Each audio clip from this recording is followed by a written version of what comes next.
Alors je vais vous montrer maintenant comment créer un Google Sheet, une feuille de calcul Google.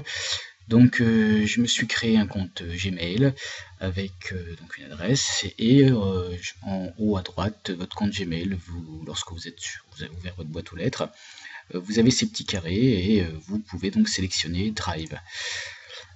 Vous êtes face à un écran où vous pouvez gérer avec des dossiers, etc. Donc j'ai mon Drive, j'ai créé un dossier lycée, puis un dossier seconde, et ici dans lequel j'ai mis des feuilles de calcul. Pour créer une feuille de calcul, bien sûr, je clique sur Nouveau, et Google Sheets pour une feuille de calcul. Cette feuille s'ouvre dans votre navigateur, et elle s'enregistre régulièrement. L'avantage, c'est que vous l'avez à disposition quand bon vous semble. Dès que vous faites une modification, vous pouvez revenir dessus, c'est très pratique. Alors je vais vous montrer les feuilles donc, que j'ai créées. Par exemple, la première, cette feuille où sont tous les résultats des élèves. Donc voici les résultats qui apparaissent. Et avec la fameuse fonction import, donc en fait j'ai créé un graphique, c'est très simplement.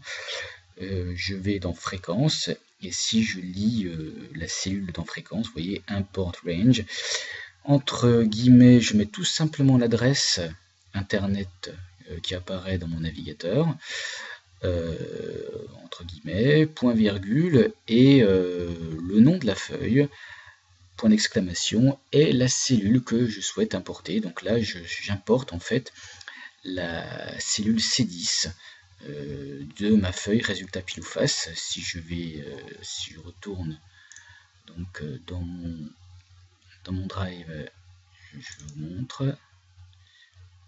Voilà, cellule C10, c'est celle-ci. Alors là, je vais ouvrir une autre feuille, donc j'ai 0,45. Et ce 0,45 qui va s'inscrire tout simplement dans ma feuille. Voilà, c'est celle-ci, celle de Charles. Voilà, et donc mon image de point se construit simplement.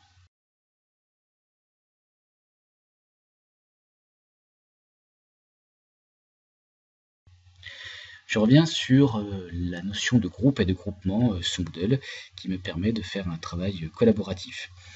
Donc ici je suis connecté en tant qu'étudiant, je fais partie du groupe B et je vais revenir à mon rôle d'enseignant.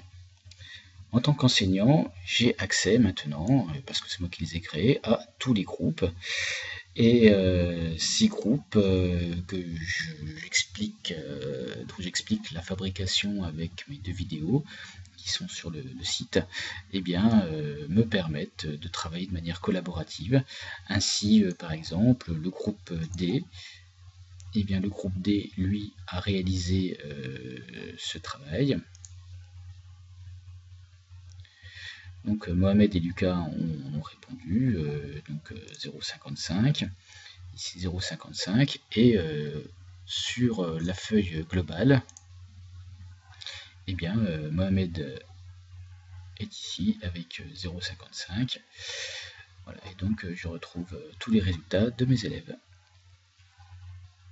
Alors les groupes et les groupements, ce sont les groupements qui permettent cette individualisation des résultats, puisque comme vous l'avez remarqué, dès que je me suis mis en mode, quand j'étais en mode étudiant, eh bien il n'y avait que mon nom qui apparaissait, et c'est ce que verront bien les élèves, alors que l'enseignant lui a la main sur tout ce qu'il a créé.